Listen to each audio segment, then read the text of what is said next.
ధనుష్ హీరోగా అరుణ్ మాదేశ్వరన్ దర్శకత్వంలో శివరాజ్ కుమార్ ప్రధాన పాత్ర పోషించిన సినిమా కెప్టెన్ మిల్లర్. ఈ సినిమా కథ ఏంటో చూద్దాం. ఒక ఊరు ఉంటుంది. ఆ ఊర్లో తక్కువ జాతి ప్రజల్ని గుళ్ళోకి రానివ్వరు. ఆ గుడి లోపల విగ్రహం కింద ఒక దాన్ని దాచి పెడతారు ఆ గ్రామ పెద్ద చాలా కర్కొటకుడు. అయితే అతని అన్న కూతురు ఒక విప్లవకారుని ప్రేమించి పారిపోతుంది. ఆమెకి సహాయం చేస్తాడు హీరో.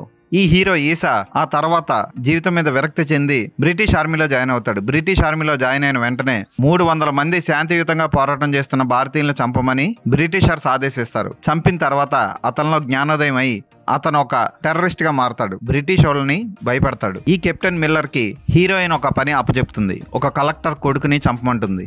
ఆ తర్వాత హీరో ఏం చేశాడు, అసలు గుడిలో ఉన్న విగ్రహం కింద ఉన్న సొరంగ మార్గంలో ఏం దాచుంచారు అన్నది cinema story. Captain Miller chapter wise గా సాగుతుంది కథ.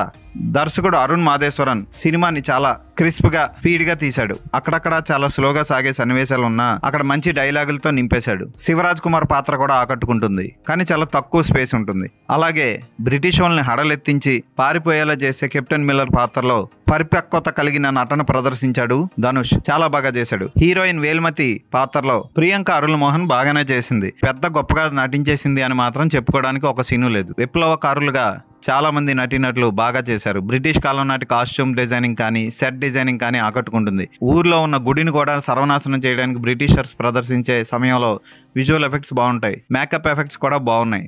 అయితే ఈ సినిమాకి జీవి ప్రకాష్ అందించిన బ్యాక్గ్రౌండ్ స్కోర్ కొంతలో కొంత మైనస్ పాయింట్ అని చెప్పొచ్చు. అక్కడక్కడ బాగుంది అనిపించిన చాలా చోట్ల నీరసం కలిగిస్తుంది. పాటల్లో ఫస్ట్ ఒక పాట బాగుంటుంది, తర్వాత పాటలు లేవు కూడా. బ్యాక్గ్రౌండ్ లో వచ్చే కిల్లర్ పాట కూడా ఏమంత ఆకట్టుకోదు. ఫోటోగ్రఫీ మాత్రం చాలా బాగుంటుంది. సందీప్ కిషన్ చిన్న పాత్రలో నటించాడు. అదేమి పెద్ద బీభత్సమైన పాత్ర కాదు. ఆ పాత్ర ఎవరు చేసినా ఒకటే. ధనుష్ కోసం, అతని యాక్టింగ్ కోసం ఒకసారి కెప్టెన్ మిల్లర్ ని చూడొచ్చు. ఏమంత గొప్ప చిత్రం అయితే కాదు ఇది. సినిమాని కూడా అర్ధరాంతరంగా ముగించేశాడు దర్శకుడు. పార్ట్ 2 ఉంది, అందులో చూసుకోండి, మిగిలింది అక్కడ చెప్తానన్నట్లు వదిలేశాడు. ఈ సినిమాకి నేను ఇచ్చే రేటింగ్ 2.5/5.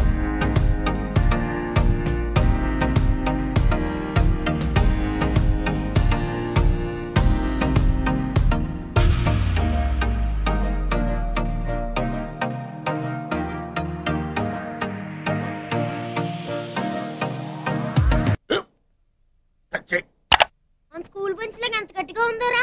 కొట్రా, కొట్టు, పర్లేదు, కొట్టు.